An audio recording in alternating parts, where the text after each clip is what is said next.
Welcome back, everyone, to Pontos Fathom Hobbies. This is Season 4, Episode 6 of Battlestar Galactica, the board game, and we are playing the Daybreak expansion. So Daybreak is the classic sort of wrap-up final season of Battlestar. We're on turn 6. If you guys just came into the game late, you can go back and check out the beginning of the game. We've got a setup video and the other one, and we're also season 4. So if you want to go back, you can check out the first 4 seasons as well. Really appreciate it. We'll do a quick recap of turn 5, and then we'll jump into turn 6 action. As usual, our sponsors. If you love sci-fi, you'll love book 1 and 2 of the Quantum Locksman saga, Dead Sons 11. 11 reanimated beings at the end of time, sentient black holes trying to reboot the universe, Locksmith of Quanta, a tour of history from gray aliens back through to Giordano Bruno, and a time-traveling, quantum-shifting locksman who sets the world aright. A quick blurb from the back cover. If you purchase these, they definitely help sponsor the cover. Locksman of Quanta by William Mitchell is a sequel to the book Dead Sons 11. Now we found at center stage the locksman who was briefly seen in the first novel in the war between the mysterious black hole beings known as the Erebus at the birth of the monoverse. From the edicts of the Quorum of Quanta, we find the locksman putting the pieces created by the Dead Sons 11 back together, pursuing the Anar and the gray alien saucer through n-dimensional space, involving the mysterious Order of Melchizedek, the Inquisition of Giordano Bruno, and the strange events witnessed by young Virginia Ballard on the Pont des Arts and the lock-covered bridge of Paris. So if you're fans of Doctor Who or the Time Traveler of H.G. Wells, you'll enjoy this. So yeah, I was mentioning that we were taking a look at the season 4.5 of Battlestar that Daybreak is mentioned in, and just a little nostalgia here, but I really kind of think that this packaging is so great. We left off at this image, and here we got this great picture of the Cylon Raiders and the Baystar hybrid. You know, the biomechanical and the sentient robots of the fleet. And here we got Caprica 6, right? Classic. Look at this great image with the light from the light design. What great design they had on this show. Fantastic show, right? We'll flip through this some more in the upcoming turns. Let's jump into turn number 6. Quick recap of turn 5. Had a number of tasks. We had the destruction of the Cylon cloning ship, and another mission. Felix Gata on the Demetrius doesn't get his kneecap shot off, but he does help us to defeat the Cylon regeneration ship. So let's jump into turn 6. Leodama starts out with his tactic, pilot, and his leadership cards, getting his deck set. He is the admiral of the fleet. Leodama will go ahead and launch 2 Vipers, just in case. You know, we never know. So he's going to launch 2 Vipers, get the patrol going again. We've lost Carl Agathon, the CAG. So I think we cannot have him be the CAG anymore. Let's have Sharon Valeri be the CAG. She's a friendly Cylon. She's been helping us, so we can move that down to him. Carl Agathon's off on the Cylon ship, so that'll do it for Captain Adama. We will pick his crisis card, and he gets the search for water. So again, this is one of those tests that we have to do. We'll get +1 to food if we pass it, and we'll lose fuel in a Raptor if we fail it. So let's try to stick this one. So Leodama goes, Romo Lampkin goes,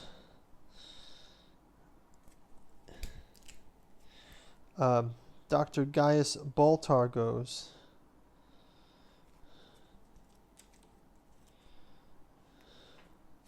Felix Gata goes, Sharon Valeri will throw her card in for good measure. And we'll just throw in the last cards for the Deck of Destiny. Shuffle these up.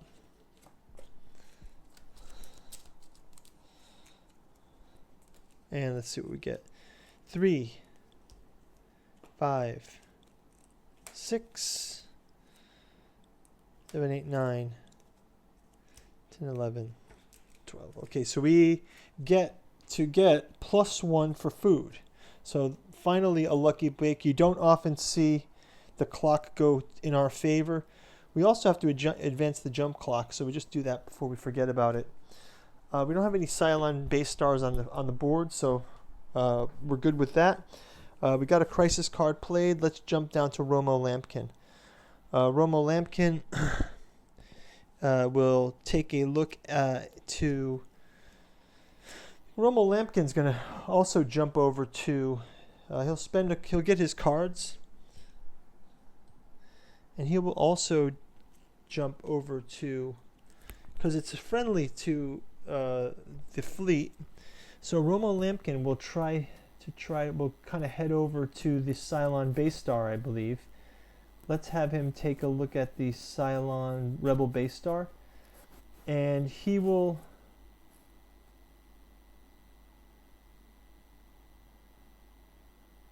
So basically what he can do is he can go over to the hangar. He will spend a card to go over to the hangar. And I think just as a precautionary measure, right, he's going to do this move, which allows him to place 4 Vipers on any space. So he has to pay this to get over there. But he's going to go ahead and add 4 Vipers. Let's have it to this space. This seems to be a space that gets... So he's got 4 patrolling Vipers here. These are damaged Vipers over here. Just swap one out for that. We got the old style Vipers here. That's fine. So we got 4 Vipers activated by Romo Lampkin. So we've got a full fleet out there on patrol. And let's have him go ahead and get his crisis card. And it looks like the Admiral has to choose. The Admiral chooses between... It's a crisis card. I've got to translate this. This is Italian in this one. We've got Italian sets. We've got Spanish sets. So it's fine. So it says... we lose...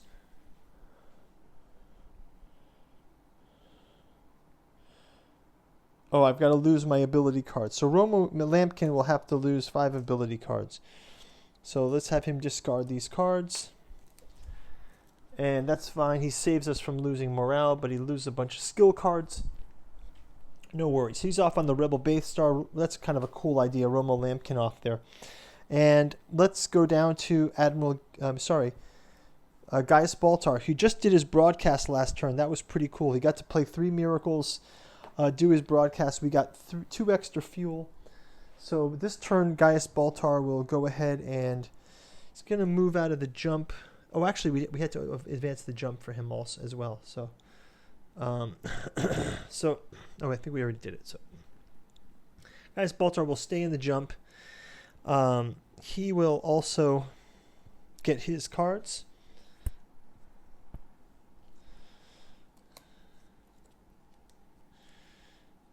And let's just see if he has an action that he can do here.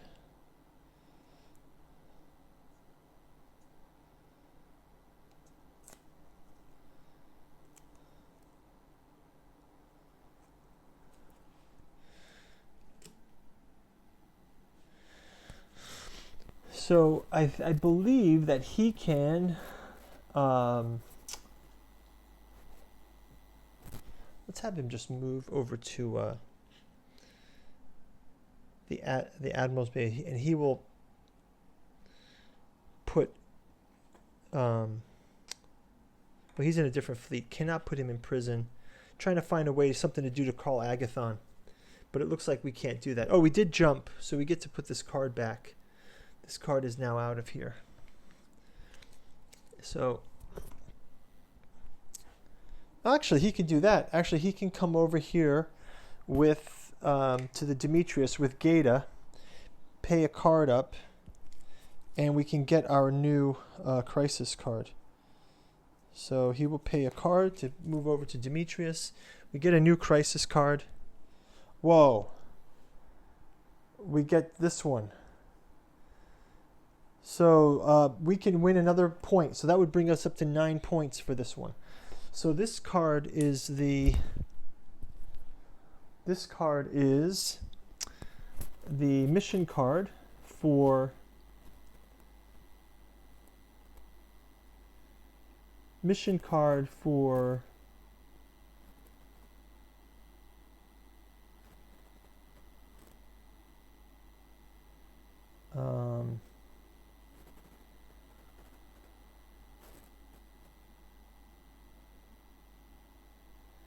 Digging Up the Past. This card counts as one distance. The next time the fleet jumps, place this card next to the Earth objective card. Shuffle 2. Treachery cards in the Destiny deck and turn the card face down the active mission space. Okay.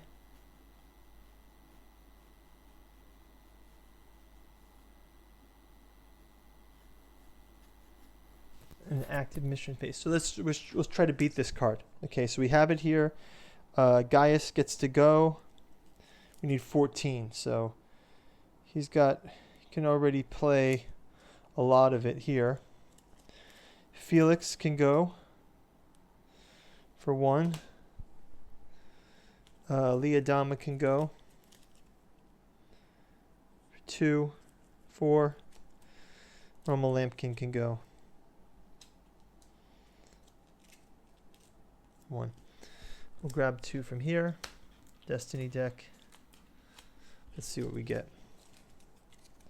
Shuffle these up together. And we get 5, 6, 7, 8, 9, 10, 11, 12, 8, 12, 16. So we made it. And we get to... next time we jump, we get to add this to the jump clock. So that's great. We'll be up to 9, and then we'll just need one more jump to get us out of here. So turn goes down to Felix Gata. Let's get Felix his card. Felix gets Tactics. He gets Engineering and Leadership Politics. Felix Gata also, I think he can... he'll go ahead and move to the Demetrius site for the Demetrius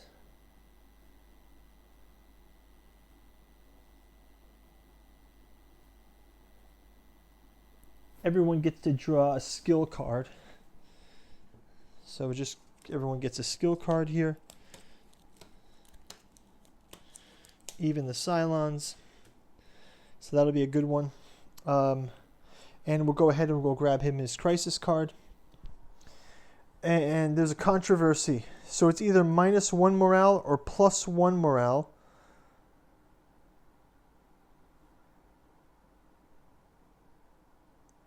But we have to damage the Galactica. I believe that's what this says. So it's a crisis card. It's from... I believe it's from the base game. And it says...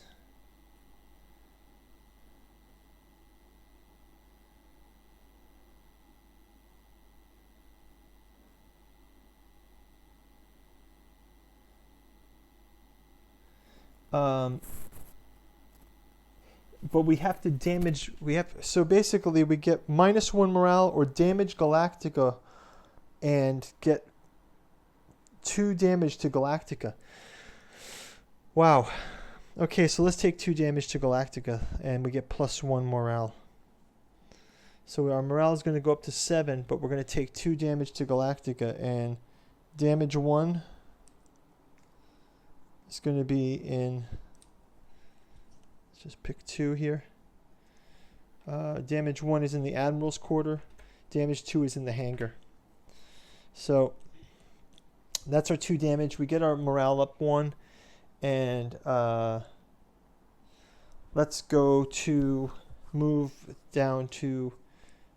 we also get to advance the jump clock.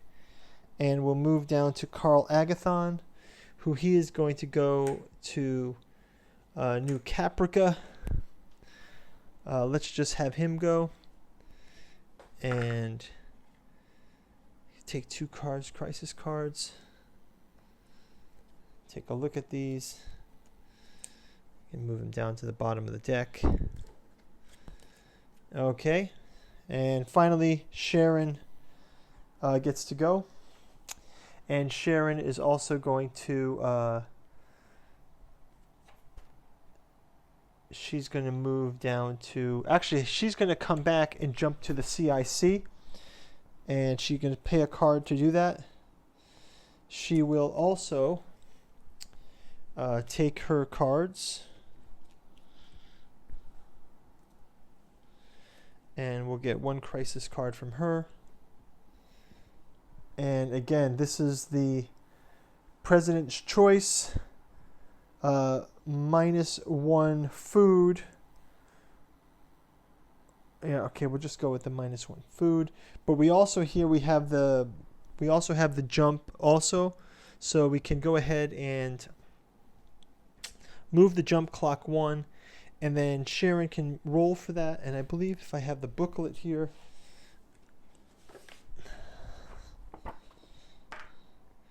And we make the successful jump. Reset the jump clock.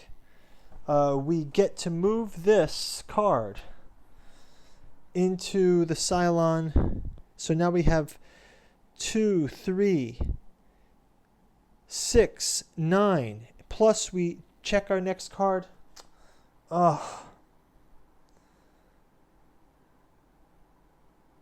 We get 0. So we're still stuck at 9. We re-jump this jump clock. And that's going to do it for turn 6. Guys, thanks for watching. We'll see you in turn 7. And it's getting exciting here. It's getting near the end. We've got Galactica damaged. We're right up against 9. So we'll see you at turn 7 and see if we can resolve it in the next turn. Thanks a lot for watching. Bye-bye.